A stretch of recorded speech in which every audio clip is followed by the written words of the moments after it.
Tales of Iron might look like a simple 2D action game on the surface, but behind its beautifully drawn art and grim fantasy world lies a surprisingly well-crafted game design philosophy.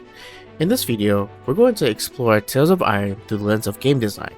We'll break down its mechanical systems, its visual communication, and its use of aesthetic storytelling, and how all of this worked together to create one of the most focused indie Souls-like game in recent memory.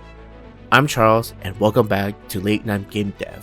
Tales of Iron is what many would call a 2D Souls-like, but that label only scratches the surface. The developers made a very deliberate design choice. No stamina bar. Most games in this genre uses stamina to control aggression and force pacing. Here, Tales of Iron strips that away. The result is a more expressive combat flow, still slow and deliberate, but not restricted by invisible resource.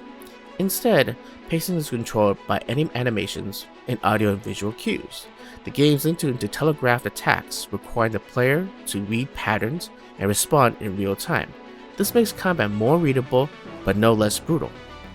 Enemy difficulties come from many variations and timing, not health sponging or stat inflation.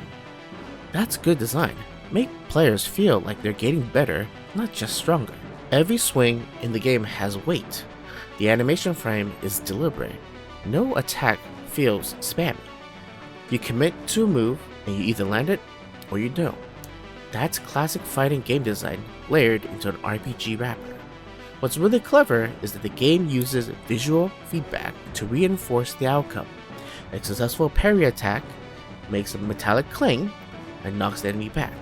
A heavy attack slows time for a few frames, letting the impact settle. A hit connects with particle effects, screen shaking, and sound sync. This feedback rewards precision with sensation. It trains the player to value skillful play over button mashing.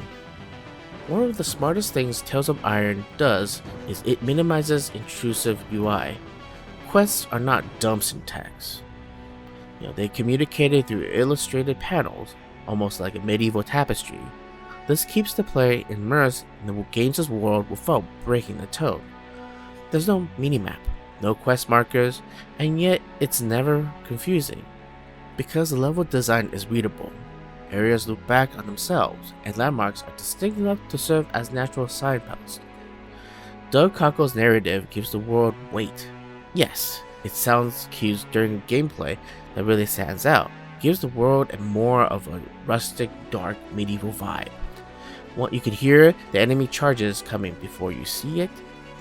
Footsteps and ambient sounds varied by biome helps you subconsciously track where you are. Combat sounds scales with the weapon type. Light weapon slices, heavy one crunches. These idle decisions give every fight a rhythm, and that rhythm becomes a form of tactile storytelling. The game also has its flaws. The storytelling is pretty thin. The premise is strong, and the narration by Doug Cockle is very atmospheric. The story is kind of a bit sparse.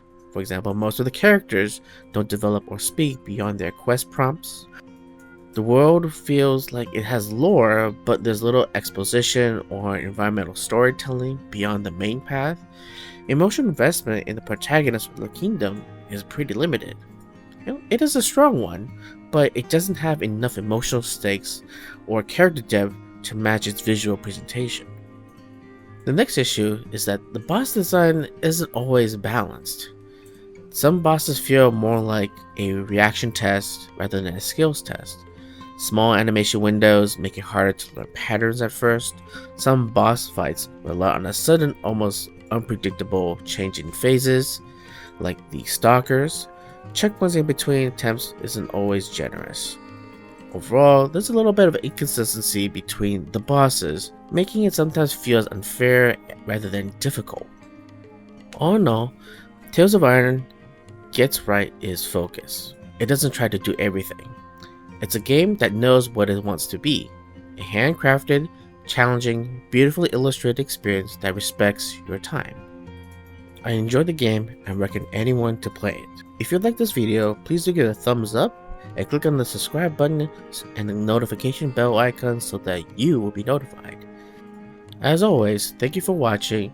This is Charles, signing off from Late Night Game Dev channel.